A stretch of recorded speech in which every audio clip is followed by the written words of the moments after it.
श्रीराम नमस्कार. आज दिनांक 24 मार्च 2024.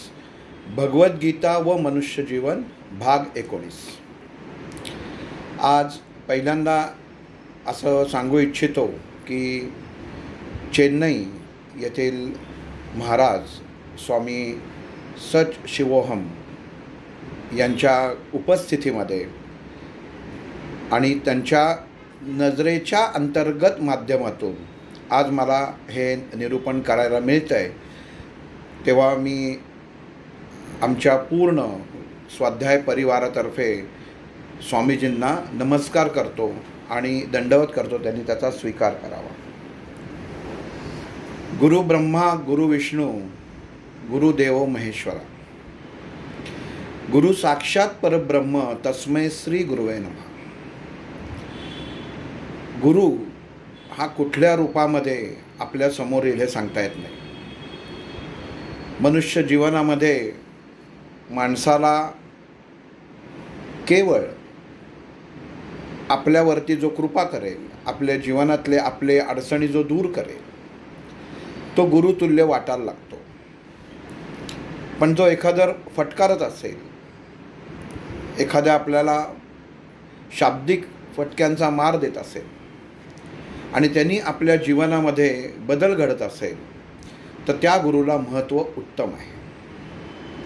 कारण जसं छन्नी हातोडीचे घाव पडल्याशिवाय उत्तम मूर्ती बनत नाही, कुंभार जेव्हा मडकं बनवतो तेव्हा स्वतःच्या पायाने ती माती तुडवल्याशिवाय त्या मातीमधला तो घट बनत नाही. त्याला ते माती तुडवणं नाही म्हणत, त्याला एक जीव करणं म्हणतात. तसं आपल्या जीवनामध्ये ही गुरुतत्व जेव्हा अंमल करतात, आपल्या सहवासात असतात, तेव्हा त्यांची कंपनं ही आपल्याबरोबर कार्यान्वित होतात. मनुष्य हा भगवंतानी देहरूपी असलेला एक मटकारूपी, मटका एवढ्यासाठी म्हटलं की आतनं वायू तत्व पूर्ण भरलेलं आहे, असा देह दिलेला आहे. पण त्याच्या भोवती असणारी कंपनं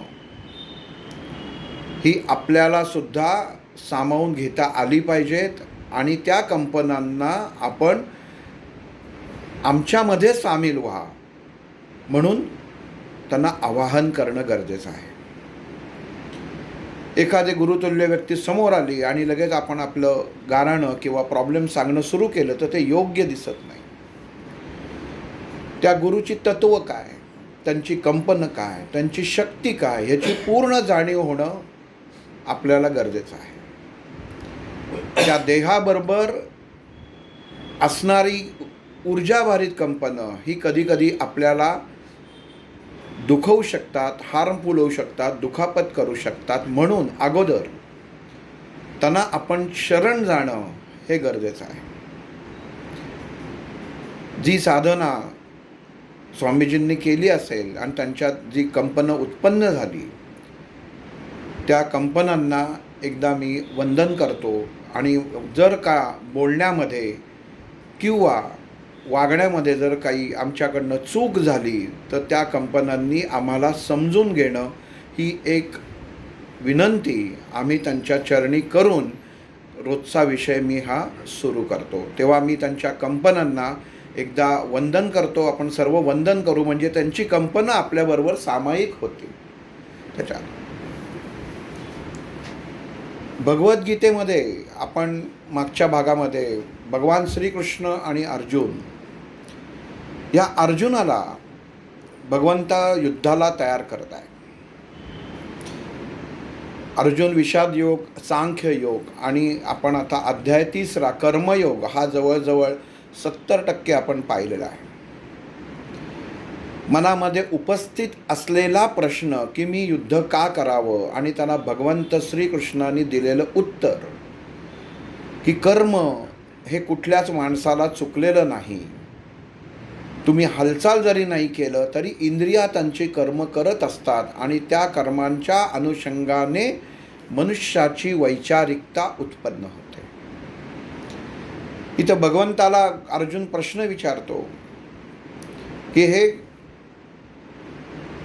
कृष्णा, कृष्ण इथं शब्द अर्जुनाने आपण बघितलं भगवद्गीतेमध्ये, तर ज्या ज्या नामांनी अर्जुनाने कृष्णाला आणि कृष्णाने अर्जुनाला त्या त्या प्रसंगानुसार त्याचा उच्चार केलेला आहे, तर इथं अर्जुन श्रीकृष्णाला एक मित्रत्व या नात्याने कृष्ण म्हणतोय.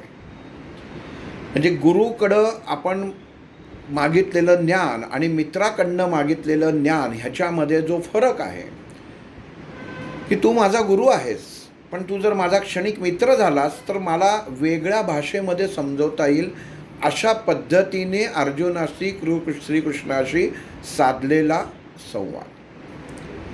तिथं हे केशवा हा उच्चार नाही केला, तर हे कृष्णा म्हणजे तू माझ्या खांद्यावरती हात चालून चालणारा माझ्या पत्नीचा भाऊ हे कृष्णा. जीवनामध्ये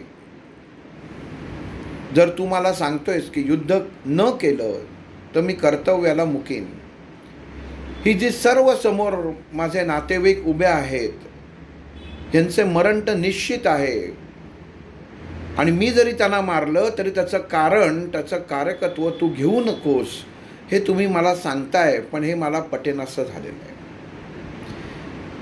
जर एखादी गोष्ट मी स्वतः केली तर त्याच्या कर्माचं फळ हे मला स्वतःलाच भोगायला लागेल, आणि जे या रणांगणामध्ये उपस्थित असलेले प्रतिसैन्यातले सगळी सैनिक आणि त्यांच्या बायका मुलं यांना जर काही दोष उत्पन्न झाला, यांना जर स्वतःला जीवाचा विचार न करता ह्याच्यात आहुती द्यायला लागली, तर त्या जीवांच्या बदल्यात मला पाप लागणार नाही का?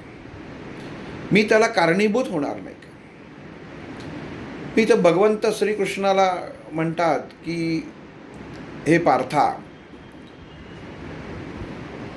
अर्जुनाने कृष्णाला प्रश्न केलेला आहे कृष्ण संबोधून मित्रत्वाच्या नात्याने, पण इथं भगवंत अर्जुनाला उत्तर देत आहेत हे पार्था, म्हणजे त्यांनी जे मित्रत्वाचं नातं आहे ते तिथं नाही केलेलं, ते आत्ता स्वतः या रथाचं सारथ्य करत आहेत आणि या क्षणी त्या वैचारिकतेचं सारथ्य ते करत आहेत, आणि त्या अनुषंगाने म्हणतायत हे पार्था,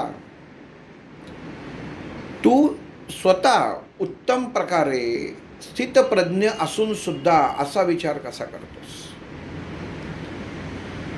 कर्तापणाचा भाव तू स्वतःमध्ये का घेतोयस?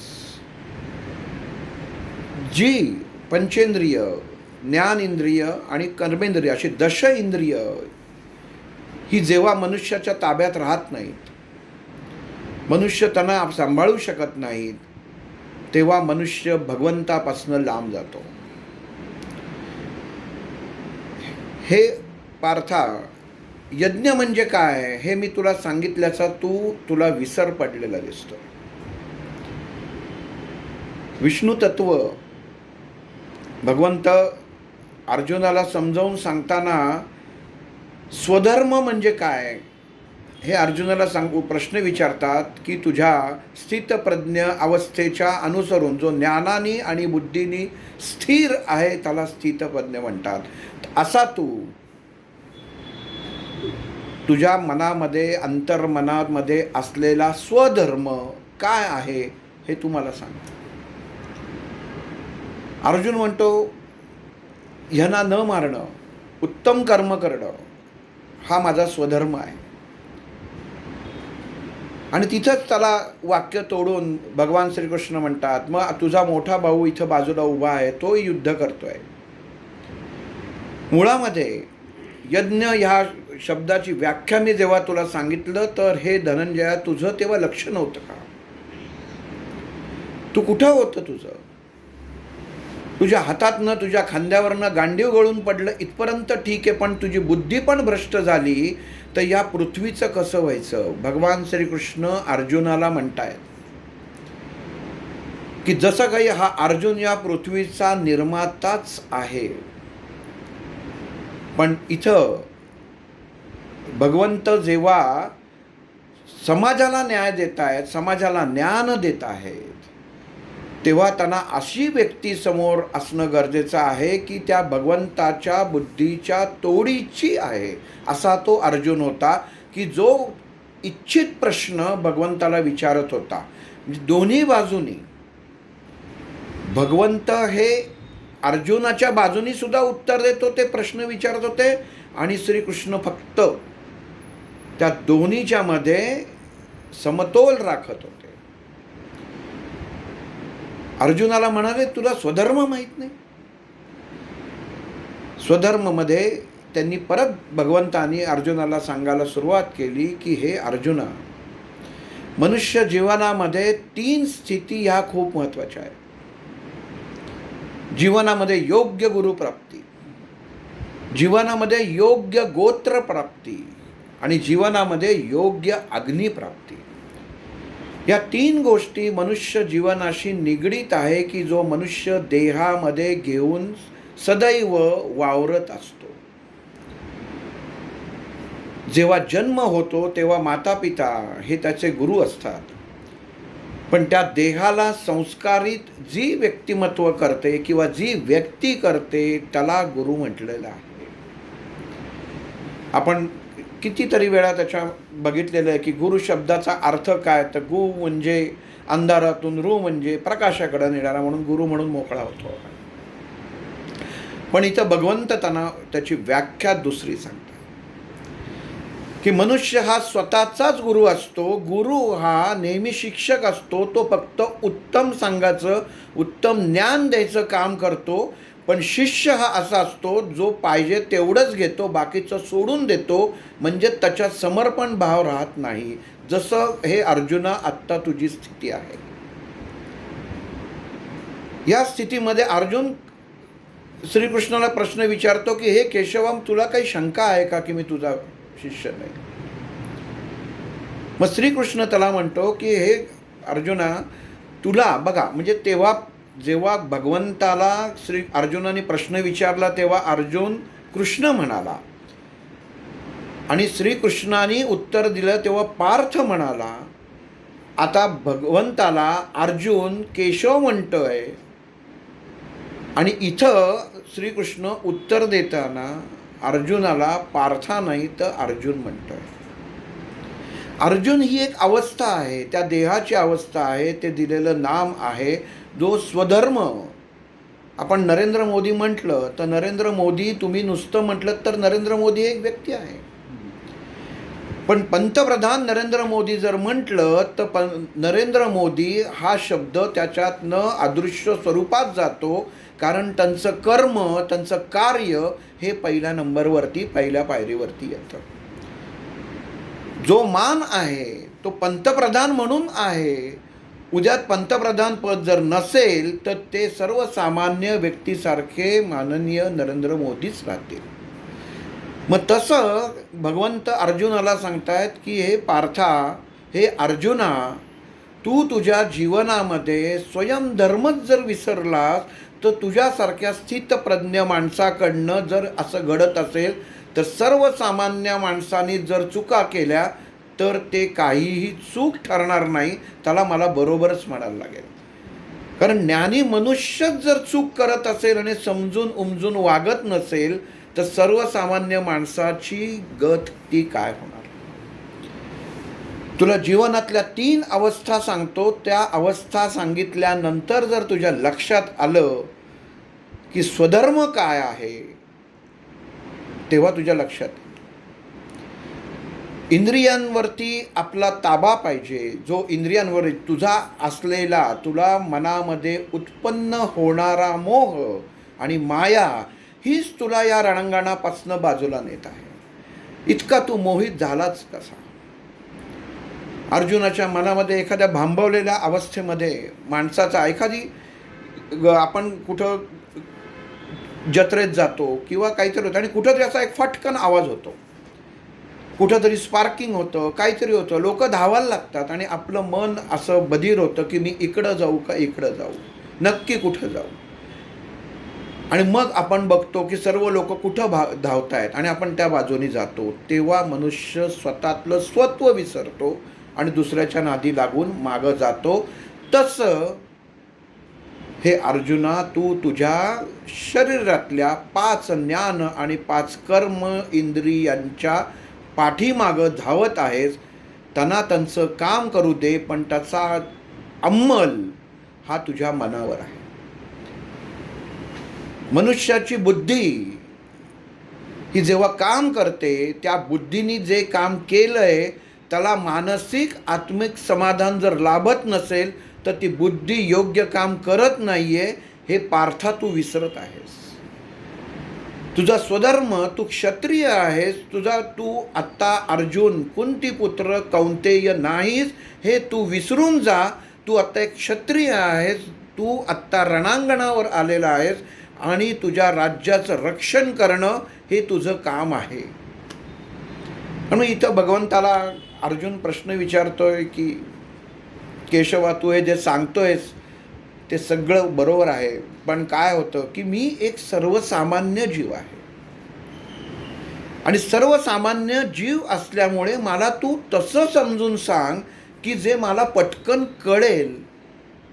तर तू जे आत्ता म्हणत होतास की मनुष्य जीवनातल्या 3 अवस्था काय आहेत त्या तू मला सांग. कदाचित त्या अवस्था कळल्यानंतर मला ह्या गोष्टीचं ज्ञान होईल की मी जे करतोय ते चुकतोय, तू जे बोलतोयस ते बरोबर आहे आणि मी कदाचित, हा शब्द महत्त्वाचा आहे, नक्की नाही, कदाचित मला पटलं तर मी युद्धाला तयार होईल.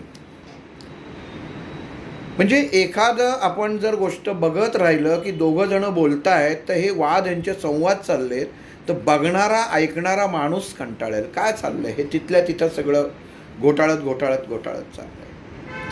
पण ही त्या भगवंताची खेळी आहे की जीवनामध्ये घडणाऱ्या गोष्टी, जीवन मनुष्य काय जगतोय हे जगणं, आपल्याला कसं जगलं पाहिजे, मनुष्य जीवन जगताना सामाजिक अवस्था, सामाजिक परिस्थिती याचं भान ठेवून त्याचं नीतिमूल्याचं जपन कसं करावं, हे भगवंत अर्जुनाला ह्या 3 ज्या गोष्टी आता मी सांगतोय त्यातनं समजावून सांगत आहेत की स्वधर्म म्हणजे काय.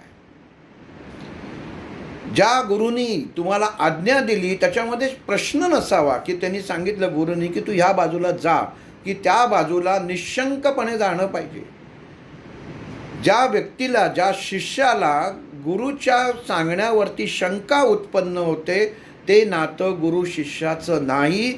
म्हणून इथं भगवंत काही वेळा अर्जुनाला अर्जुन आणि काही वेळा पार्थ असं म्हणतात. हे दाखवायला एक आपण नाटक करतोय.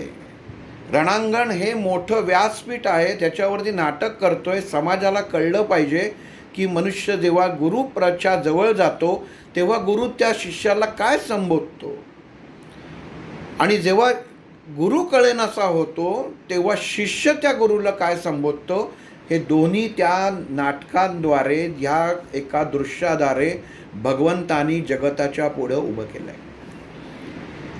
आणि इथं त्यांनी सांगितलं की गुरुला समर्पित भाव पाहिजे. मग गुरु म्हणजे फक्त आतला का, एखादी व्यक्तिमत्व का, तर त्यांनी सांगितलं नाही. गुरु ही ती देवता आहे जी बुद्धीशी कारक आहे.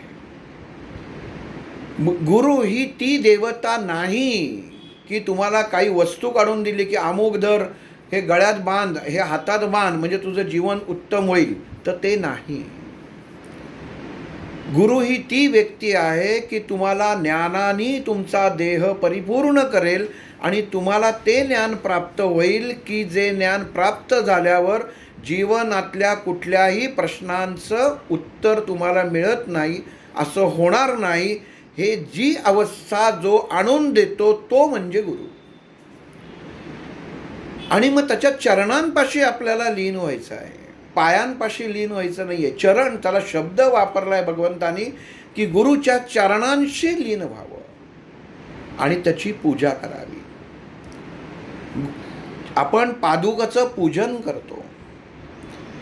हार घेतला, फुलं घेतली, चंदन घेतलं, हे उगाळलं ते उगाळलं, त्याला साफ केलं म्हणजे पूजन होत नाही. मनाची मलिनता जर तुमच्या आतमध्ये भरलेली असेल तर त्या तुम्ही पादुका साफ करून त्याचा उपयोग नाही. तुमच्याकडं फुलं नाही आहेत, तुम्ही प्रवास करताय, 3 दिवस रेल्वेमध्ये आहात, म्हणजे त्याचा अर्थ असा होतो का की तुम्ही त्या भगवंताशी जोडला गेला नाही आहात, तुम्ही त्याचं पूजन केलं नाही आहात. तर पूजन 2 शब्द आहेत. एक आहे पूजन आणि दुसरा आहे पूजणे, पूज्य. आपण पत्रात लिहितो परमपूज्य. मग पूज्य म्हणजे कोण? पूज्य म्हणजे ते नातं जे एकमेकांशी घट्ट आहे, आणि पूजा म्हणजे ती कृती की ज्याच्या नात्यामध्ये, ज्यांच्या विचारामध्ये कुठलं तरी एक कीटन उत्पन्न झालेलं आहे. आपण रोज सकाळी देवाची पूजा करतो. काय करतो? गणपती हातात घेतो, पाणी घेतो, पुसतो, ठेवून देतो. त्याला गंध लावा, अक्षदा व्हा, दुर्वा व्हा, फुलं व्हा, म्हणजे पूजा झाली का? ही कृती झाली. त्या भगवंताला विचारता तुम्ही हातात घेऊन की काल कसं वाटलं तुला? कालचं पुण्यातलं टेम्परेचर कसं होतं? मी AC मध्ये रूममध्ये झोपलो होतो, तुला वाटतं का रे? तुला पण जरा गरम झाल्यासारखं वाटतंय का? काही असेल मला शंका तर सांग, मी तो प्रॉब्लेम सॉल्व करतो. हे कोण बोलतं? आपण त्या परमात्म्याला बोलतो की ज्याच्या कृपेने आपण त्या एअर कंडिशनमध्ये झोपतो. भगवंतानी अर्जुनाला सांगताना माणसाच्या डोळ्यावर येणारी जी झापडं आहेत ही मोकळी करून दिली आहेत. आणि जे यज्ञ सांगितलं त्यांनी की हे पार्था, मी तुला सांगितलं यज्ञामध्ये सर्व समर्पित हवे. सर्व समर्पित करणारा स्थितीचा स्वामी विष्णू याचं आव्हान करायला पाहिजे. हे पार्था, विष्णू म्हणजे काय? कुठले दैवत नाही. शब्दाचा अर्थ त्याचा जर तुम्ही फोड केली तर विष्णू शब्द हा पहिला व येतो, आणि श्नूमध्ये शामृगातला अर्धा श आणि णू येतो. पण तेव्हा ज्याची फोड केली जाते तेव्हा श हा षटकोनातला येतो, पोटफोड्या श असतो आणि त्याचा पाय मोडलेला असतो. विष म्हणजे सर्व ठिकाणी सामावलेला, आणि न म्हणजे न म्हणजे जिथं, म्हणजे अशी जागाच नाही कुठं. म्हणून भगवंत परमात्मा सगळ्यात सामावलेला आहे. अर्जुना, तुला तो बघायचा आहे. तू जे बघतोयस ना ते, अरे हे सगळं ही कर्माच्या त्याच्या भोगण्यासाठी आलेली आहेत. ज्याला तू देव म्हणतोयस ती देव नाही, तुझ्या देहामधली असलेली लिंग हीच देव आहेत. तुला बाहेर देव बघायचीच गरज नाही आहे. ज्ञानेश्वरी माऊलींनी सांगितलं आहे, कुठल्याही तीर्थयात्रेला जायची गरज नाही. कुठल्याही अशा ठिकाणी जायची गरज नाही की तिथं जाऊन तुम्हाला भगवंताचे चरण धरायला लागतील. कारण तुमच्या देहामधली 5 कर्मेंद्रिय आणि 5 ज्ञानेंद्रिय हीच देवता आहे. आणि ही देवता जेव्हा तुम्ही दुखवता, त्या इंद्रियांचा तुम्ही मोकळं सोडता, सैरवैर सोडता, तेव्हा त्या देवतांचा दानव व्हायला वेळ लागत नाही. म्हणून हे अर्जुना, हे लक्षात ठेव, हे इंद्रिय देहामध्ये असलेल्या इंद्रियांची पूजा करायची आहे, त्याला पूजन म्हणतात. म्हणजे मनामध्ये असलेल्या अंतरात्म्यात स्थित असलेल्या त्या ज्ञान आणि कर्म इंद्रियांवरती जर कुठली मलिनता आली, वाईट विचार मनामध्ये आले आणि तुमच्या बुद्धीने ते विचार साफ केले, तर त्याला पूजा म्हणतात. त्याला ते परमेश्वराला केलेलं स्नान म्हणतात. हे भगवंतांनी भगवद्गीतेत अर्जुनाला सांगितलं आहे. आणि लक्षात ठेव अर्जुना, कुठली गोष्ट यज्ञ करायचा म्हटलं तर कुठलं तुम्ही कुंड पेटवलं, अग्नी उत्पन्न केला तर तो यज्ञ होत नाही. मनुष्य हा स्वार्थासाठी यज्ञ करतो, त्याला यज्ञ म्हणत नाहीत. पोटामध्ये, जठरामध्ये, देहामध्ये, लिंगामध्ये, कर्मेंद्रियामध्ये, ज्ञानेंद्रियामध्ये जी ऊर्जा उत्पन्न होते, जो भक्त ती ऊर्जा तो अग्नी स्थित ठेवण्यासाठी प्रयत्न करतो, आपल्या विचारांची, बुद्धीची त्याच्यात आहुती देतो आणि तो अग्नी प्रज्वलित ठेवतो, असा तोच भक्त, तोच परमात्मालाच जवळचा असतो. असा तू अर्जुना मला जवळचा आहेस. बघा काय स्तुती केली. अर्जुनाची स्तुती करताना एखाद्याला जर वरती, त्याला आपण म्हणतो की मॉरल सपोर्ट द्यायचा असेल, तर त्या माणसाला जर तुम्ही म्हटलात की तू बेकार आहेस, तर तो म्हणेल काय मी आधी तसाच आहे. पण तू हुशार आहेस, तुला हे दिसत नाही, हे जेव्हा त्याला सांगता तेव्हा तो मनुष्य बदलाला सुरुवात होते. जसं इथं भगवंत अर्जुनाला बदलाला सुरुवात करतायत. आपण म्हणतो बाहेर केलं, कुंड आखलं, मातीचं कुंड आखलं, त्याच्यावर विटा ठेवल्या आणि त्याच्यात आहुती दिली नाही. भगवंत सांगतायत अरे अर्जुना, त्या कुंड, ते यज्ञ हे तुझ्या जीवनामध्ये नाहीच आहे. ज्याच्यामध्ये तू आहुती देतो आहेस, बाहेरच्या कुंडामध्ये जी व्यक्ती समिधा टाकून आहुती देते, ही कुठल्या तरी स्वार्थापोटी देते, त्या देवतेला आवाहन करण्यासाठी देते. जी देवता तुझ्या अंतरात्म्यात पहिल्यांदाच स्थिर आहे, त्याच्याकडे तू बघण्याचा तू विचार पहिला कर, मग बाहेरचा देव. तुला अंतरात्म्यातला, अंतर्मनामधला देव दिसत नाहीये का? तू बाहेर बघायला का जातोयस? तुझे विचार जे आहेत ते अंतरात्म्याला विचार, तू बाहेरच्या विचारांनी का चालतो आहेस? समाजामध्ये दिलेलं ज्ञान जे तू ऐकलं आहेस की एखाद्याला मारल्यानंतर नरक प्राप्ती होते, ती नरक प्राप्ती म्हणजे काय याचा अनुभव तू घेतलायस का? जर ज्या गोष्टीचा तू अनुभवच घेतला नाहीयेस, तर त्याच्याबद्दल तू वक्तव्य किंवा एखादी गोष्ट बोलूच कसा शकतोस? आणि जर तुला कळत असेल की नरक म्हणजे काय, नरक यातना म्हणजे काय, इतका तू जर बुद्धिवान असशील, तर अर्जुना तू एवढा मूर्ख आहेस की तुला मी काय सांगतोय हे कळत नाहीये. दोन्ही बाजूनी त्याच्यामध्ये भगवंतानी अर्जुनाला अडकवाचा, सर्वसामान्य माणसांना उत्तर द्यायचा प्रयत्न केला. आणि म्हणले की यज्ञ म्हणजे काय हे त्याच्यात सांगितलं. माऊलींनी उत्तम उदाहरण देऊन सांगितलं आहे. पूजन होतं, देवतेचं पूजन होतं, पूजा ही देवतेची होते. पण ते करताना स्वार्थ मनात येतो. इष्ट देवता, त्याला इष्ट पूजन म्हणतात. इष्टी त्याला दुसरा शब्द दिलेला आहे, तो इष्टी हा शब्द दिलेला आहे. यज्ञाला शब्द देतात म्हणजे जे यज्ञ, जो अग्नी प्रज्वलित केला जातो, जो स्वार्थासाठी असतो, त्याला इष्टी म्हणतात. आणि तो सुरुवातीला उत्तम फळ देतो, पण नंतर ते भयानकमध्ये बदलू शकतं, हे इतिहास सांगतो. पुत्र कामेष्ठी यज्ञ जेव्हा केला दशरथाने, बघा, पुत्र कामेष्ठी, इष्ट, पुत्राची कामना करून केलेली इष्टी म्हणजे तो यज्ञ. तो यज्ञ हा यज्ञ नव्हे, फरक आहे यज्ञात. आणि पुत्र कामेष्ठी यज्ञ करून प्राप्त झालेल्या पुत्रामुळेच विरह झाला आणि प्राण सोडायला लागला. किती यज्ञ नंतर झाले. पांडवांनी यज्ञ केला, राजसूय यज्ञ केला, त्याच्यानंतर प्रभू रामचंद्रांनी यज्ञ केलेला आहे. आणि हे सगळे यज्ञ जे केले ते इष्टी यज्ञ केले, कुठल्या तरी कामाने केले. कर्णाने यज्ञ केला, दान यज्ञ. कर्ण जेव्हा रणांगणावर लढायला आला तेव्हा शेवटी त्यांनी काय केलं, अर्जुनावरती विजय प्राप्त होण्यासाठी त्यांनी दान इष्टी यज्ञ केला. सर्व त्याच्याकडे होती संपत्ती दान केली. का केली? स्वार्थासाठी, मला अर्जुनावरती विजय प्राप्त करायचा. हे पुढचा भाग आहे, पण हे आता माऊलींनी त्याच्यामध्ये उदाहरण दिलं म्हणून मी हे तुम्हाला आता सांगितलं.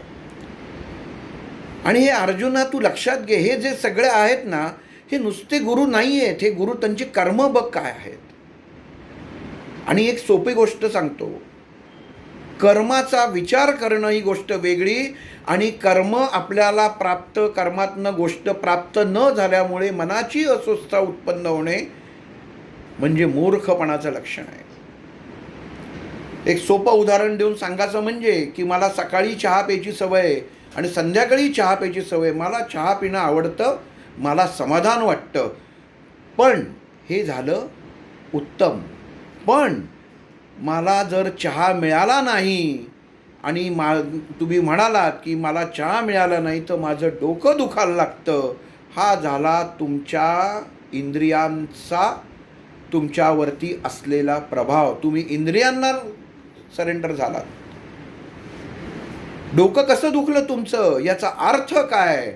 इंद्रिय तुमची ताब्यात नाहीत. आणि मग चहा जो तुम्हाला समाधान देतो त्याला मोह असं भगवंत म्हणतो. मोहाची दुसरी व्याख्या ती काय? दुसरं त्यांनी सांगितलं गोत्र. आपल्याला माहिती आहे की गोत्र लग्न करताना बघतात की गोत्र कुठलं आहे. माझं अमुक गोत्र आहे, आमचं वाशिष्ठ गोत्र आहे, दुसरंचं शांडिल्य गोत्र आहे, चालेल. माझं वाशिष्ठ गोत्र आहे, मुलीचं वाशिष्ठ गोत्र आहे, नाही चालणार. कधी विचार केला का नाही चालणार? गुरुजींनी सांगितलं नाही चालत, सगोत्र नाही चालत. पण काय अशी गंमत दडलेली आहे, काय रहस्य दडलेलं आहे? भगवंतानी कर्मयोगामध्ये अर्जुनाला याचं रहस्य सांगितलं. मनुष्य गोत्रामध्ये असणं म्हणजे एका स्थितीत असणं, सगोत्र असणं. आपण म्हणतो की सगोत्र असू नये. एका गोत्रात असणं म्हणजे तुम्ही एकाच कलेनी चालता. उत्तम जर तुमचा आनंद असेल तर तुमच्या घरामधल्या जनावराचं, समजा घरात कुत्रं पाळलेलं आहे, घरामध्ये मांजर आहे, तर त्या मांजराचं गोत्र जर माझं वाशिष्ठ असेल तर त्याचं वाशिष्ठच गोत्र आहे त्या कुत्र्याचं आणि मांजराचं. कारण का? की ते माझ्या कुळाबरोबर पुढं जात आहे. जी गोष्ट आपल्या देहाबरोबर कुळाबरोबर पुढं जात असते त्याला सगोत्र म्हटलेलं आहे. पण मग भगवंताने सांगितलं की दोन गोत्र एक गोत्र एकत्र येऊ नये असं दिलेलं आहे, नाहीतर लग्नामध्ये अडचणी निर्माण होतील, त्यांची तुटाफूट होईल. ते तसं काही नसतं. भगवंतानी काय सांगितलेलं आहे की आज माझ्या घरावरती दुःखाचा डोंगर कोसळलेला आहे. त्या डोंगर कोसळण्यामध्ये एखादी व्यक्ती अशी पाहिजे की त्याच्यावरती तो व्यवस्थित हवा, त्याच्यावर कुठलाही डोक्यावर दुःखाचा डोंगर नसला, तो व्यवस्थित असेल तर तो दुःखी माणसाला सांभाळू शकतो. घरामध्ये सोयर लागलं, सुतक लागलं तर त्या पूर्ण परिवाराला सुतक लागतं. म्हणून आपण दुसरे जण आपल्याकडे जाऊन अन्न देतात, काहीतरी देतात, कारण असलेली अवस्था. आज माझी जी अवस्था झालेली आहे, मी ज्या अवस्थेतनं चाललेला आहे, मी माझ्या घरामध्ये अन्न बनवलं नाही तर माझ्या घरातल्या पाळीव प्राण्याला सुद्धा उत्तम अन्न कदाचित मी खायला घालू शकणार नाही. तो सगोत्री आहे. माझे वडील गेले म्हणजे त्याचंही कोणतरी गेलं, हे कागदावरती लिहिलेली रेघ आहे. पण मग हे करण्यासाठी कोणतरी भगवंतानी नियोजन केलेलं आहे. अरे अर्जुना, जीवनामध्ये सुख आणि दुःख ही दोन अशी गोत्र आहेत की विरुद्ध असली ना तरी त्यांना आपल्या एकमेकांच्या बरोबर जायला लागतं. जिथं सुख आहे तिथं कोणीतरी दुःख मनुष्य असणं गरजेचं आहे, कारण अतिसुख सुद्धा दुःखात रूपांतरित होतं. गुलाबजाम खातोय खातोय खातोय, आवडतात, खातोय, एक गुलाबजाम असा येतो, अडकतो, ठसका लागतो, खाता येत नाही. इतक्या वेळा सुखाने समाधानाने वाटलेली गोष्ट क्षणामध्ये दुःख देऊन जाते. यावेळी सांभाळणारा कोण? तो परमात्मा, तो भगवंत सांभाळतो. हे अर्जुन, हे जे समोरचे सगळे आहेत हे सगोत्रीय तुम्ही एकाच गोत्रातले आहात हे लक्षात ठेव. आणि जेव्हा एकाच गोत्रातले असतात तेव्हा पाप पुण्याचा हिशोब तिथं होत नाही. तू त्यांना मारलं नाहीस तरी ते मरणार आहेत, आणि ते मरणार आहेत त्याचं सुद्धा तुला पाप हे तुझ्यापर्यंत येणार आहेत, कारण तू त्या कुळाला जोडलेला आहेस. काय असतं, माणसाला सांगून कळलं नाही तर त्याला ते ज्ञान तिथपर्यंत द्यायला लागतं, जे भगवंतानी कर्मयोगामध्ये शेवटी हे त्या अर्जुनाला ज्ञान द्यायचा प्रयत्न केलेला आहे. उद्या भीष्माचार्य जरी मेले, दुसऱ्याच्या हातनं जरी मेले, तरी त्यांचं मरणाचं पाप हे तुझ्या माथी येणार, ते दुःख तुझ्या माथी येणार, कारण तुमचं कुळ एक आहे. आणि मग कुळामध्ये उत्तम मनुष्य, घरामध्ये असलेली 5 माणसापैकी जर 2 माणसं घरामध्ये जर भेद निर्माण करत असतील तर त्यांना बाजूला करणं हे घरातल्या कर्त्या पुरुषाचं काम असतं. ते काम तुझ्या तातश्री म्हणजे भीष्माचार्यांनी केलं नाही. मग जेव्हा मोठा माणूस चुकतो तेव्हा लहान माणसांचं कर्तव्य असतं, त्याला त्याचं कर्तव्याची जाणीव करून देणं. भगवंत काय जी शिक्षा देईल ती त्याच्या कर्माच्या अनुसार त्याला दिली जाते, त्याच्यात आपण हस्तक्षेप बदल करू शकत नाही. त्यामुळं ह्यांना मारण्याचा, ह्यांना मी कसं मारू, आणि तुला जर वाटत असेल की नरकात जाईन तर तुझी ही घोडचूक आहे, तुला स्वर्गप्राप्ती होईल. अर्जुना, तू असा निर्बुद्धीसारखा बोलू नकोस. ज्या क्षेत्रावरती हे युद्ध चालू आहे, अरे त्या कुरु राजाला मुळातच वरदान मिळालेलं आहे की इथला प्रत्येक जण जसा जीव जाईल, मग तो कर्मानी वाईट असो किंवा चांगला असो, त्याला स्वर्गप्राप्ती होणार. आज तू केलेलं उत्तम कर्म हे दुर्योधनाला सुद्धा फळ देणार आहे. दोन भावांमध्ये एक भाऊ उत्तम वागला तर दुसऱ्या भावाला कळतं की हा माझा भाऊ आहे, हा आमच्या घराण्यातला आहे, हा माझ्या घरातला आहे. तसंच तो जर वाईट वागला तरी सांगतं, लोक तेच म्हणतात यांचं घराणंच वाईट आहे. म्हणजे गोत्र शब्द हा तिथं खूप महत्त्वाचा आहे. तो का विभिन्न दोन गोत्रांचे मुलं मुली करायची, त्याची वैचारिकता भगवंतांनी सांगितलेलं आहे. मुलाच्याकडं काही सुखाचा प्रसंग झाला आणि मुलीच्याकडं काही दुःखाचा प्रसंग झाला तरी त्याच्यामध्ये सांभाळून घेतलं जातं. म्हणून ही उपाययोजना धर्मशास्त्रामध्ये केलेली आहे. हे भगवंतांनी कर्मयोगात सांगितलेलं आहे. पहिलं त्यांनी सांगितलं गुरु, दुसरं सांगितलं गोत्र. ज्या गुरुच्या मार्गदर्शनावरती तुम्ही चालता, जेव्हा तुम्ही गुरुशी एकरूप होता, त्यावेळी हे अर्जुना तुझं गोत्र संपलं, कारण तू त्या गुरुला पूर्ण समर्पित असतोस. तू ठरव. हे जे आपण म्हणतो ना की भगवंत आणि अर्जुन एकमेकांना वेगवेगळ्या नावाने हाक मारत होते, तर ही सगळी गंमत आहे. आणि मग तिसरं राहिलं तो म्हणजे अग्नी. अग्नी त्यांनी सांगितलं, अग्नी हा मनुष्य जीवनातला सर्व उत्तम असा घटक आहे की मनुष्याने त्याच्यावरती विचार केला नाही तर मनुष्याचं जीवन हे मृत असं संबोधलं जातं. अर्जुना लक्षात ठेव, एक गोष्ट कमी झाली तरच दुसरी गोष्ट येते. माऊलींनी ज्ञानेश्वरीमध्ये सांगितलं आहे की एक श्वास सोडायचा असेल आणि एक श्वास घ्यायचा असेल तर पहिला हा सोडायलाच लागतो. जीवनामध्ये बदल घडवायचा असेल तर पहिलं जर तुम्हाला जर सोडलं नाही तर तुम्हाला पुढचं नवीन प्राप्तच होणार नाही. हा साधा श्वासाचं गणित आहे. तर हे पार्था अर्जुना समजून घे. सोडणं हा मनुष्य धर्म आहे, जे भगवंतानी ठरवून दिलेला आहे, त्या विश्वनिर्मात्याने ठरवून दिलेलं आहे. कोण सांगतंय? विश्वनिर्माता. वेगळं केलं श्रीकृष्णाने अर्जुनासाठी, स्वतःला त्या तत्वापासून वेगळं केलं आणि ते तत्व त्याला समजावून सांगतात की परमात्मा म्हणजे काय. ब्रह्माने सांगितलं, ब्रह्माने उत्पत्ती जेव्हा केली त्याचा नियम लागून दिला की स्वर्गप्राप्ती सहज कशी व्हावी. अशी कुठली गोष्ट आहे की मनुष्याने महापाप केलं, कठोर क्रूरता गाठली तरी संपेल असं काय आहे. आणि भगवंतानी अग्नी या तिसऱ्या उद्देशाने गोष्टीतनं त्यांना हे सांगितलेलं आहे अर्जुनाला की अग्नी हा किती महत्त्वाचा आहे. तुम्हाला वाटेल अग्नी म्हणजे आपण जे पेटवतो तो अग्नी, तर ते नाही. अग्नी म्हणजे मनुष्याच्या देहामधल्या वैचारिकतेमध्ये असलेले ते चैतन्यमय कंपनं. ती चैतन्यमय कंपनं की जी तुमच्या देहामध्ये प्रत्येक क्रियेमध्ये, प्रत्येक अवयवामध्ये अग्निस्वरूपामध्ये लपलेली आहेत आणि तो आपण वापर करून घ्यायचा आहे. हाताला हात घासला, पाणी निर्माण होत नाही, वायू निर्माण होत नाही, पृथ्वी निर्माण होत नाही, आकाश निर्माण होत नाही, अग्नीच निर्माण होतो. असं केलं अग्नी निर्माण होतो. मग देहामध्ये असलेल्या प्रत्येक गोष्टी हे अग्नितत्व उत्पन्न करतंय. हे पार्था, हे अग्नितत्व तुला या युद्धभूमीवरती कामी आणायचं आहे. अर्जुनाच्या मनामध्ये इतका गोंधळ उत्पन्न झाला की म्हटलं, काय भगवंता तू जे काय सांगतोयस हे सगळं कळतंय पण वळत काय नाही आहे.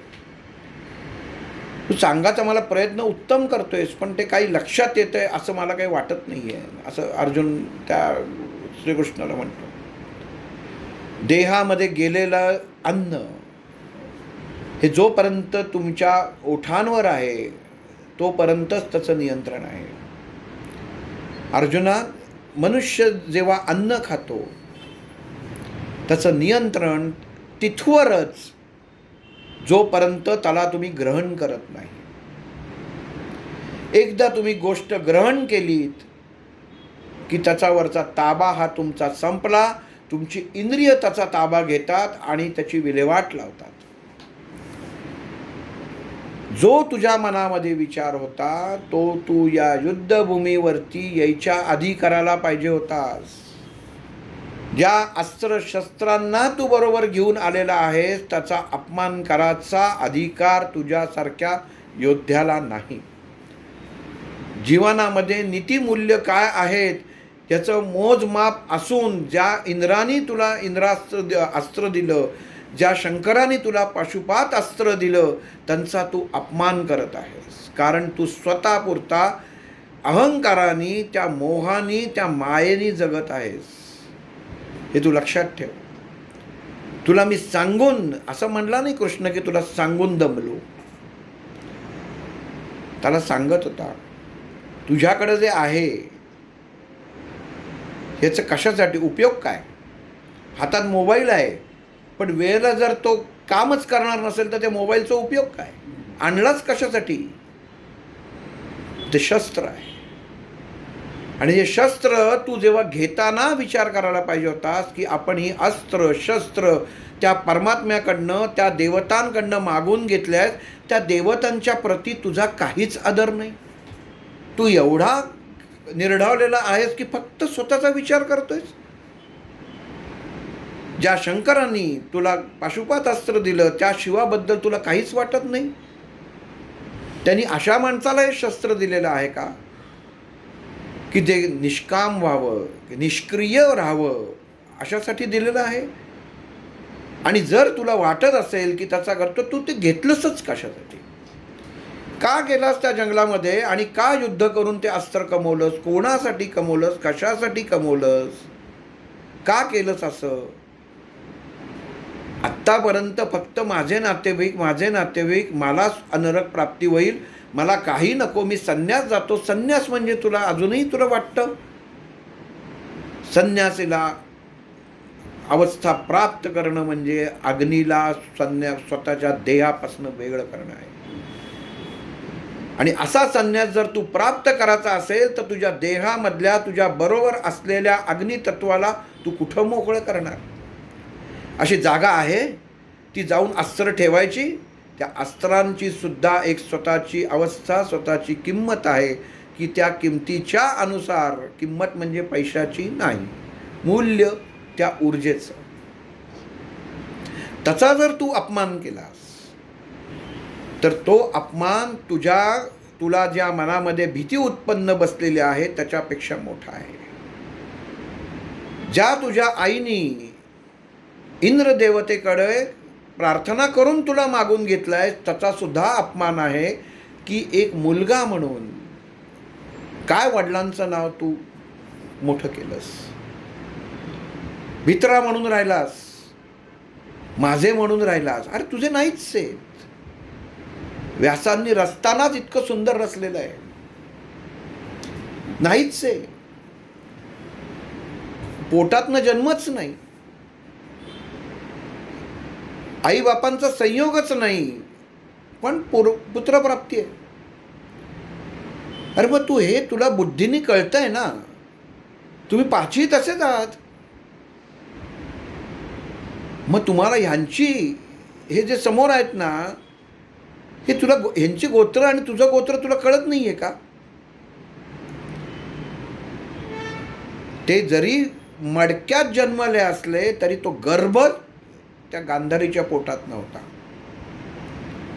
मग ते व्यासांनी वेगळं जरी केलं तरी त्यांची उत्पत्ती ही धृतराष्ट्र आणि गांधारीचं शारीरिक एकत्रीकरण होऊन मग आलेलं आहे.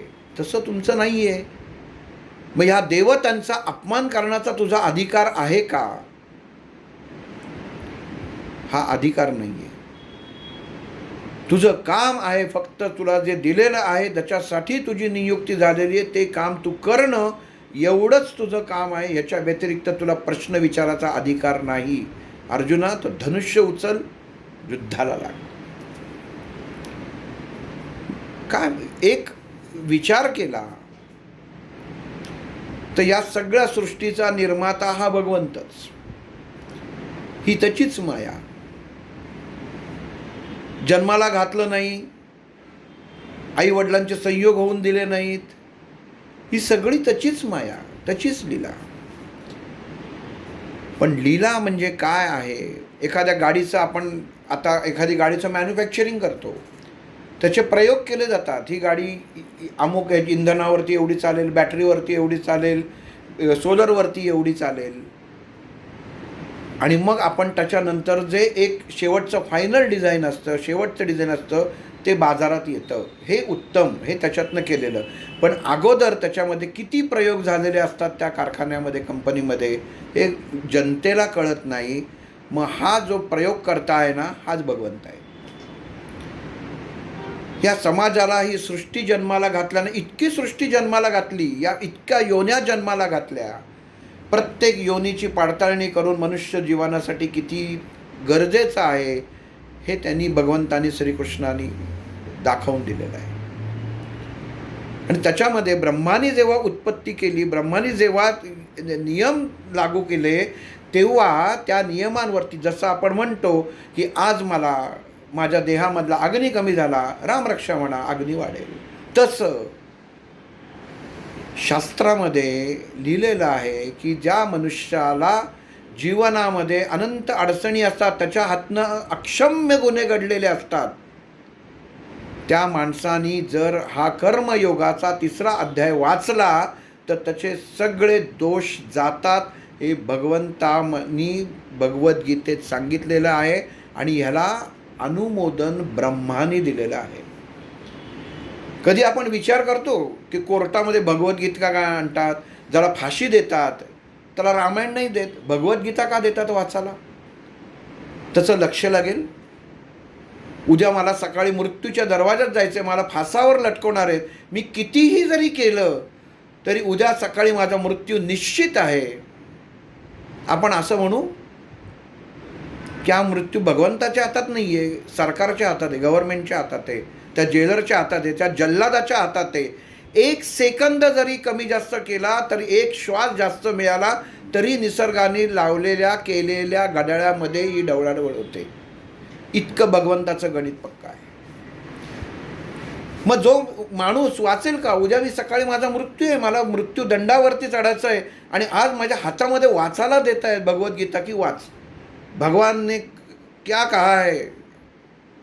आपण बघतो पिक्चरमध्ये की ते दाखवतात की शरीर, आत्मा हा शरीर बदलत असतो, म्हणजे नवीन देह प्राप्त होतो. तुम्हाला त्याची तसल्ली होईल? तुम्हाला जर असं सांगितलं की आत्ता तुमचा देह सोडून द्या, तुमचा आत्मा आपण उद्या दुसऱ्या ह्याच्यात टाकू, तुम्ही म्हणाल नको, मला नंतर नको, आत्ता आहे ना ह्याच्यातच काहीतरी ॲडजस्टमेंट करा. का? मग तुम्ही हे काय आहे, कशासाठी गणितं मांडलेली आहेत? मग त्या कैद्याच्या हातात काय आहे? कुठली माऊलींनी कुठल्या त्याच्यामध्ये ज्ञानेश्वरीमधला कुठला अध्याय उघडून बसले होते? काय समाजाला सांगितलं? भगवद्गीता म्हणजे काय, ज्ञानेश्वरी म्हणजे काय, ह्याचा लोकांना मध्ये प्रश्न पडत असतो. भगवद्गीता कोणाला सांगितली गेली आणि ज्ञानेश्वरी कोणाला सांगितली गेलेली आहे? भगवद्गीतेमध्ये प्रेमभाव आहे? तू फक्त युद्धाला तयार हो, तुझं कर्तव्य कर. कर्तव्य भाव काय आहे? भगवंतानी कर्म आणि कर्तव्य भाव अख्ख्या भगवद्गीतेमध्ये अर्जुनाला समजावून सांगितलेलं आहे. आणि ते तिथं अर्जुन हा बसलेला आहे आणि श्रीकृष्ण उभं राहून त्याला सर्व गोष्टी सांगतोय. पण इथं ज्ञानेश्वरीमध्ये प्रेमभाव आहे, प्रेमाचा भाव आहे. तिथं भगवंताला भगवद्गीता अर्जुनाच्या नाठाळ बुद्धीमुळे सांगायला लागली, कर्म काय, कर्म काय. कर्तव्य काय हे तिथं भगवंताला अर्जुनाला सांगायला लागलं. पण ज्ञानेश्वरीमध्ये ऐकायला जनसमुदाय समोर उत्पन्न झाला प्रेमभावाने. माऊलींनी जमा केलं, प्रेमभावाने जमा केलं. माणसं यायची. इथं कोण होतं? माऊलींना अर्जुनाच्या पंक्तीला मागं एकदा आपल्या निरूपणात सांगितलं होतं. भगवंतांनी अर्जुनाला बोलवलं. अर्जुनाच्या पंक्ती ओवी मला आत्ता आठवत नाहीये. आणि तिथं माऊलीनं बघितलं, अरे माऊली साक्षात अर्जुनाच्या पंक्तीला जेवायला आलेले आहेत. आणि भगवान श्रीकृष्णाच्या डोळ्यातनं पाणी आलं. बघा, अवतार विष्णूचा. आज माझ्या दरवाज्यात कोण आलं, मला कोणाला खायला घालायला मला संधी मिळाली, ह्याच्या मिळून त्या भगवंताच्या डोळ्यात पाणी आलं. असा प्रेमभाव माऊलींच्या मनात होता. तेवढाच वृक्षभाव अर्जुनाच्या मनामधला आहे. कोणाच्या पंक्तीला जेवायला बसला हे महत्वाचं असतं, जेवला हे महत्वाचं नसतं. मान काय आहे तो पैशानी नाही, वस्त्रानी नाही, खुर्चीनी नाही. तुम्ही कोणाबरोबर आहात ह्याला महत्त्व जीवनामध्ये आहे. भगवंत तुमच्या बरोबर आहे हे मनुष्य जेव्हा विसरतो तेव्हा तो अधोगतीला लागतो. अर्जुना, तू ही गोष्ट विसर नको रे बाबा. अर्जुनाला सांगायचा प्रयत्न करताय. अरे कितीदा सांगितलं, डोकं फोटलं माझं आता, असं आपण म्हणायला हरकत नाही. तू युद्ध कर, सगळं क्षत्रिय आहे, तू शिक्षण मोफत. लहान मुलगा आई वडील शिकवतात आणि तो जर डिग्री घेतली त्यांनी आणि सांगितलं मी काही करणारच नाही, तर आई वडील डोक्याला हात लावतील ना. याला शिकवलंच कशासाठी? कर्ज कशासाठी काढलं? घर गहाण टाकलं, स्वतःच्या आयुष्यातले कमवलेले कष्टाचे पैसे त्याच्या मुलावरती खर्च केले आणि आता मुलगा शिक्षण करून म्हणते की मी काही करणार नाही. उपयोग काय? अर्जुना, उत्तमोत्तम तू खाद्य तुला मी दिलं. खाद्य म्हणजे खाणं नाही, ज्ञानाचं खाद्य. अर्जुनाच्या जीवनामध्ये उपस्थित झालेल्या सर्व अवस्था परिस्थिती याचं कारण हा परमात्मा भगवान श्रीकृष्ण होता. कारण त्या अवस्था सर्वसामान्य जगताला सांगताना एक व्यक्तिमत्व असं पाहिजे होतं की ह्यांनी हे उपभोगलं आहे. उत्तम माणूस कोणासारखं व्हावं तर विवेकानंदांचं उदाहरण देता येतं. वयाचं उदाहरण देता येईल का? माणसाने किती जगावं? 40 वय तरी जगले का? पण तेवढ्या वयात केलेलं कार्य, समाजकार्य, सामाजिक कार्य इतकं उत्तुंग होतं, इतकं उत्तम होतं की ते वयाच्या 90व्या माणसाला सुद्धा जमणार नाही. उगाच नाही त्याच्यामध्ये म्हणत मरावे परी कीर्तिरूपी उरावे. तुम्ही काय कर्म करताय, भगवंत हेच सांगताय. तुम्ही जीवनात कर्म काय केलंय याच्यावरती अवलंबून आहे. आणि इथं भगवंत सांगतायत की हे अर्जुना, अग्नितत्व तू सांभाळ. अरे अग्नितत्व कसं सांभाळायचं ह्याचं उदाहरणही त्यांनी दिलंय. तुझ्या घरी आलेले भिक्षू, तुमच्या घरी उठलेल्या ज्या तुम्ही साधू संतांची सेवा केलीत, सर्वसामान्य याच्यामध्ये ज्ञानेश्वर माऊलींनी उदाहरण दिलं. ज्यावेळी साधू संन्यासी आपल्या घरी येतात, साधू संन्यासी येती घरा तोची दिवाळी दसरा. तोच दिवाळी आणि तोच दसरा आम्ही कॅलेंडरमध्ये बघतो, तेव्हा दिवाळी तेव्हा आहे, दसरा तेव्हा आहे. नाही, साधू संत येती घरा तोची दिवाळी दसरा. कारण त्या दिवशी तुमच्या घराच्या मध्ये असलेल्या सर्व कंपनांमध्ये बदल होतो. शास्त्र सांगतं, अग्नी सांगतं, अर्जुना लक्षात ठेव. आता युद्धभूमीवरती युद्ध तयार करणाऱ्याला हे ज्ञान गुरु, गोत्र आणि अग्नी हे भगवंत सांगतोय. म्हणजे आपण जर विचार केला तर हे आपल्या सर्वसामान्यांसाठीच आहे ना. लेकी बोले सुने लागे. घरामध्ये जर तुमच्या जर व्यक्ती आली, गुरुतुल्य व्यक्ती आली, तर त्याचा आदर, आत्मसन्मान त्या माणसाचा राखून त्या अनुषंगानेच तुमचं आचरण व्हायला हवं. भगवंतांनी सांगितलेलं आहे, शास्त्रात दिलेलं आहे, उत्तमोत्तम अन्न. कारण हे पंचरस आहेत. हे 5 ते रस आहेत की त्या पंच इंद्रियाला शांत करतात. हे रस त्या व्यक्तीला जेव्हा तुम्ही देता आणि त्या व्यक्तीच्या विचारातनं मनातनं जी कंपनं उत्पन्न होतात तेव्हा तुमच्या घरामधली सर्व वाईट एनर्जी ऊर्जा नष्ट होऊन एक पवित्र ऊर्जा निर्माण होते. पण जेव्हा तुमच्याकडं साधू संत येतील त्यांच्याबरोबर तुम्ही जर पाण्याचा घोट जरी प्यायलात तरी त्या कर्माचं फळ तुम्हाला मिळत नाही. आधी पूर्ण सेवा म्हटल्यानंतर सेवाभावच हवा. त्याच्यामध्ये आपला घसा कोरडा पडला तरी चालेल, जीव गेला तरी चालेल. उदाहरण कर्णाचं आणि परशुरामाचं आहे. इतका बिचाऱ्यांनी एवढा गुरुच्या एकाग्र झाला, अख्खं पोखरलं, पण कर्णाची मांडी काही हल्ली नाही. आणि जेव्हा रक्त लागलं परशुरामांना क्षणात ओळखलं हा क्षत्रिय आहे, हा ब्राह्मण नाही. आणि सांगितलं, शाप दिला. मग आजच्या जगामध्ये तुम्ही काय म्हणाल? गुरुप्रती एवढा समर्पित भाव असून गुरुनी जर शाप दिला तर काय होईल? एका बाजूने विचार केला तर म्हणाल किती वाईट झालं. एवढा करणं कोणी बसेल का? आजच्या काळामध्ये गुरुसाठी कोणी जर काही केलं, उठायला उन्हात आलं तर म्हणतील नको नको, मी सावलीत थांबते, गुरु आल्यावरती मी उन्हात उभं राहिल्यासारखं करते. नाटक नाही होत. म्हणून गुरु समर्पित भाव जो आहे हा अग्नितत्वाशी जोडलेला आहे. अग्नीत समर्पित होणं, तो अग्नी म्हणजे तुमच्या देहामधल्या असलेल्या अग्नीमध्ये समर्पित होणं. आणि मग त्या देवतेला, मनामधल्या असलेल्या, शरीरामध्ये स्थित असलेल्या देवतेंना आवाहन करणं. काय घरामध्ये काय आहे? सत्यनारायण आहे. हो का? बसा. केशवायनमा, नारायणमा, माधवायनमा, गोविंदायनमा, परत आचमन. दुसऱ्यांदा दोनदा का? कधी विचारलंय गुरुजींना की दोनदा आचमन का करायचं? त्यांनी दोनदा सांगितलं की दोनदा. मग आम्हाला आता सवय झाली दोनदा करायची. कृतीला अर्थ काय? तुम्ही दोन्हीही गोत्रांसाठी आचमन करत असता. भगवंताला जी गोष्ट तुम्ही चांगली असते ती वाईट असते. कुठलीच गोष्ट फक्त चांगली घेऊन मनुष्य बसत नाही, वाईट गोष्ट पण घेऊ बसते. विश्वास नसतो. म्हणा मम, मी, आत्मना, आत्मा.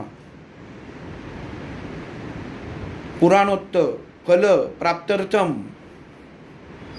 मग आधी मम, आत्मना, श्रुती, स्मृती, पुराणोत्त फल प्राप्त्यर्थम इति परमेश्वर.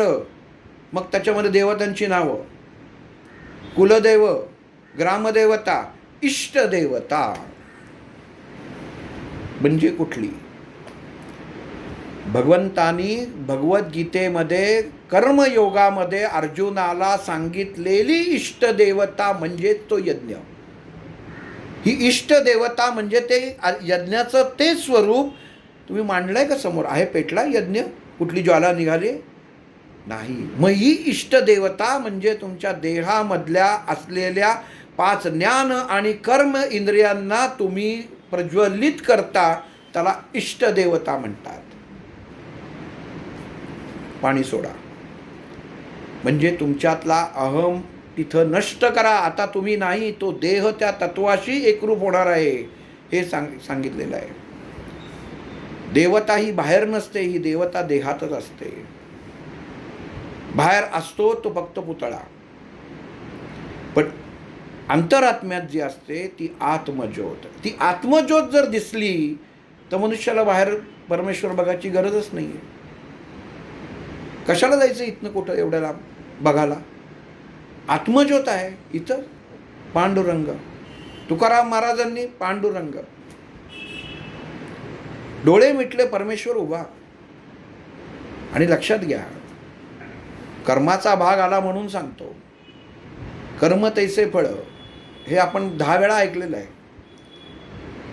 परमेश्वर विष्णू सुद्धा सुटलेला नाही, हे उदाहरण आपण ऐकलेलं आहे.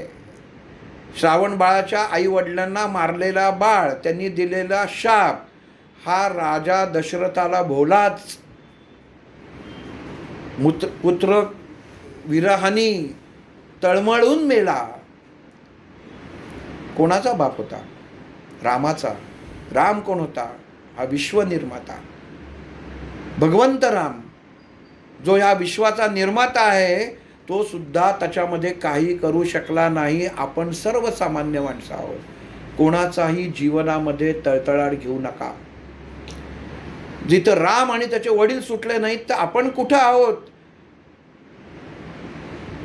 कौरव पांडवांचं युद्ध संपलं, गांधारीला नमस्कार केला, श्रीकृष्णाला शाप दिला गांधारींनी, हे वासुदेवा, तुझं कुळ नष्ट होईल. जसं तू माझ्या कुळाचा नाश केलात, तसं कुळ नष्ट झाल्याशिवाय राहणार नाही. कोणाला शाप दिला? त्या परमात्म्याला दिला, त्या भगवंताला दिला, जो या सृष्टीचा निर्माता आहे. दोन्ही घरातलीच यादव एकमेकांमध्ये लढली, कुळ नष्ट झालं. म्हणजे लक्षात घ्या की कोणाचे शाप घेऊ नका, घेऊ नये. मग ह्याच्यासाठी भगवंतानी अर्जुनाला सांगितलंय, अर्जुना, देहामधला असलेला अग्नी म्हणजेच ते कुंड, हे उत्तम प्रकारे तू प्रज्वलित ठेव. म्हणजे वैचारिकतेची समिधा, उत्तम विचारांची समिधा जेव्हा तुम्ही अग्नीत टाकता, उत्तम खाणं जर तुम्ही जठरात टाकलं तर जठर रस उत्तम होणार आहे. पण त्याच्यात जर कुठं मांसाहार भक्षण करून त्याच्यात जर तुम्ही टाकलात, विझणारच. दिवसातनं 4 वेळा खावं. तुम्ही म्हणलात नाही, यज्ञ विझला तर, अग्नी विझला तर, म्हणून एकदमच एवढं सगळं त्याच्यात सरपण टाकलं, तो विझणारच. निघेल काय? तर धूर, जो डोळ्यांना त्रास देतो. म्हणून भगवंताने अर्जुना सांगितलंय, अर्जुना, ह्या मनुष्याच्या अवस्थामध्ये स्वधर्माच्या 3 स्थिती आहेत: गुरु, गोत्र आणि अग्नी, जो या सर्व 10 इंद्रियामध्ये सामावलेला आहे. या प्रत्येक अग्नी ही देवता आहे आणि ह्या देवतेला तुला सरेंडर जाणं, म्हणजे तू त्यांच्या ताब्यात जाणं गरजेचं आहे. कारण तू ताब्यात गेलास त्यांच्या, तर ते ताब्यात राहू शकतील. पण तुझी वैचारिकता जर बिघडली तर तू ताब्यात न ठेवता ती देवता सैतान म्हणून राहील. जे लिंग एक जीव उत्पन्न करू शकतं, त्या लिंगाचा जर ओज धातू कमी झाला तर मग आत्ताच्या काळामध्ये ज्याला आपण एड्स म्हणतो रोग, हा उत्पन्न होतो. कारण का? गोत्र बदललं. बघा, गोत्र, आपण गोत्र शब्द म्हणून फक्त माझं अमुक गोत्र आहे म्हणून घेऊन बसतो, तर तसं नाही आहे. भगवंतानी आपल्या जीवनाचं, शरीराचं गोत्र मांडलेलं आहे. एक नागपुडी बंद की एक चालू, काय भगवंताची कृपा आहे. एक चालू अशी एक केलं की दुसरं उघडतं. फुफ्फुस 2 दिलेत, कान 2 दिलेत, डोळे 2 दिलेले आहेत, एवढं दिलंय. हात 2 दिलेत, पाय 2 दिलेत, किडन्या 2 दिल्या आहेत. ही सर्व गोत्र आहेत. आणि ह्या प्रत्येक गोष्टीमध्ये अग्नितत्व सामावलेलं आहे, जे तुमच्या गुरुतत्वाच्या सांगण्यावरून त्याच्यावरती संस्कार होणार आहेत. जे संस्कार आता भगवंत अर्जुनावर कर्मयोगामध्ये ह्या 3ऱ्या अध्यायात करत आहे. की तू स्वतःला ओळख, स्वतःच्या देहाला ओळख, बाकीचं जाऊ दे, तो काही तुझा संबंधच नाही.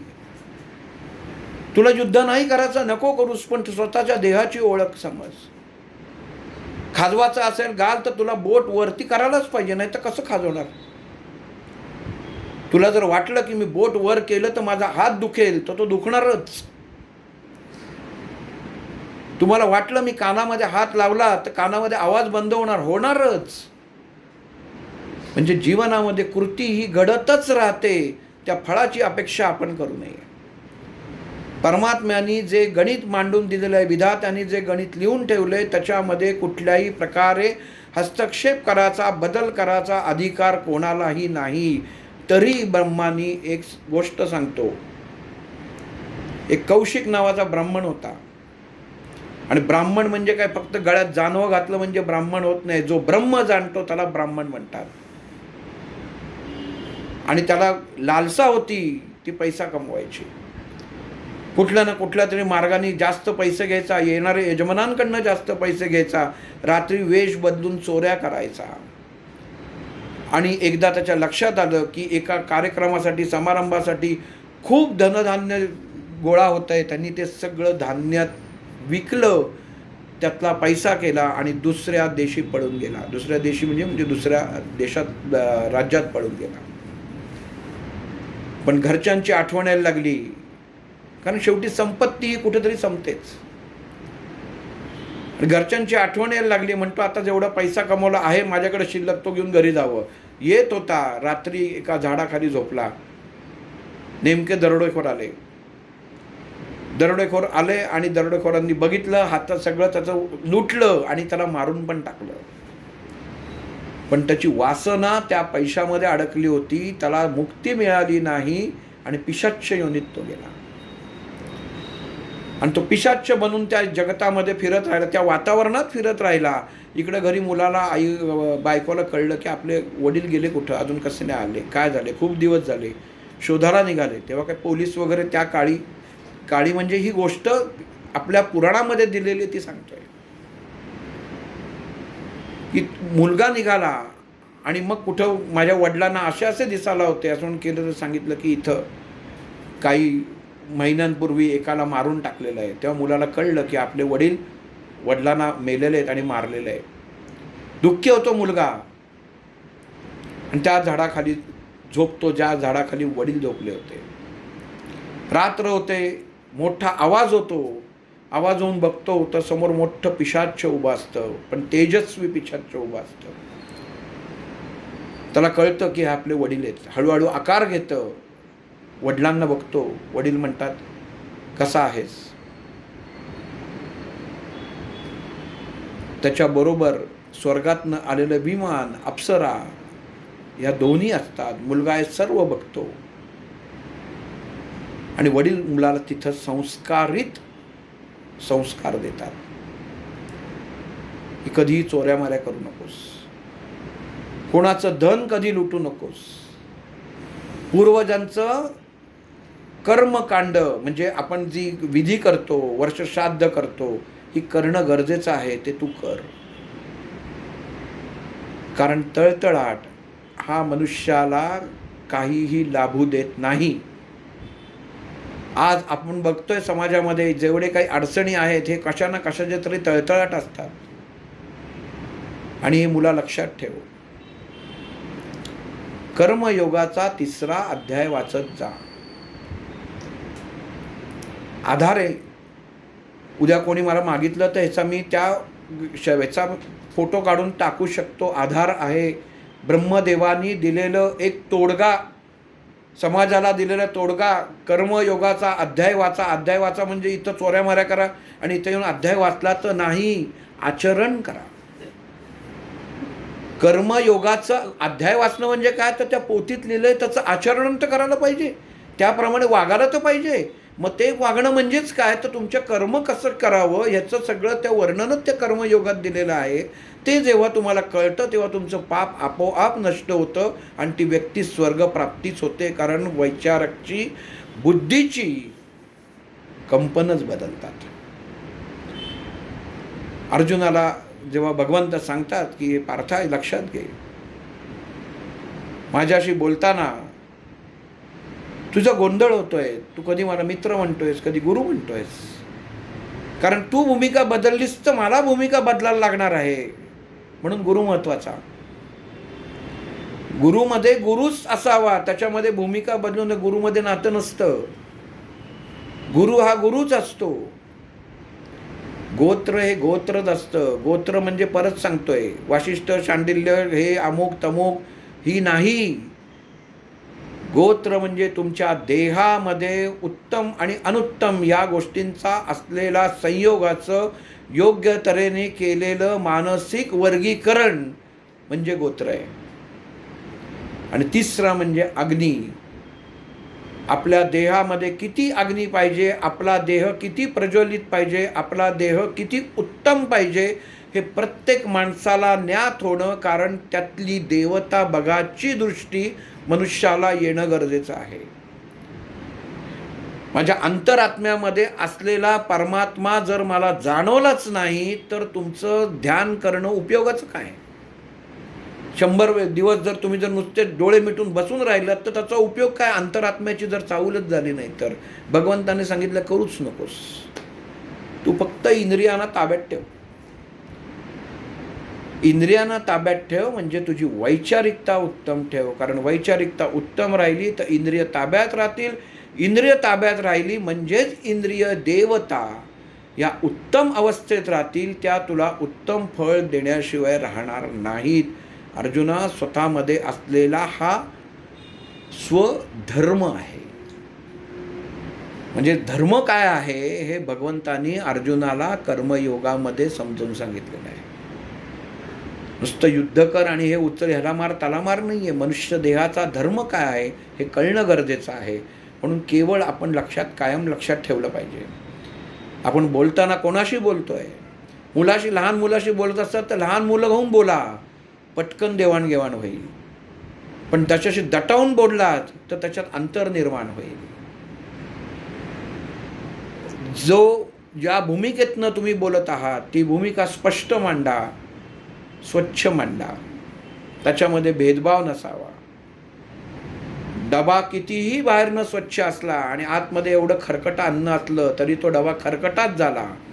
तसं आपला देह कितीही उत्तम असला पण वैचारिकता जर थोडीशी जर घाणेरडी असेल तर तुमचा देह हा घाणच संबोधला जातो. हे भगवंतांनी कर्मयोगामध्ये भगवद्गीतेत सांगितलेलं आहे. आणि मग इथं भगवद्गीतेमध्ये अर्जुन भगवंताला म्हणतो की हे केशवा, मला असं वाटतंय की मला आता कळलेलं आहे की कर्म म्हणजे काय. पण मग मी कर्म करताना माझ्या मनामध्ये जर चुकीचा विचार आला तर त्यांनी माझं कर्म बदलू शकतं का? एखादी स्त्री तुमच्याकडे मदतीसाठी आली,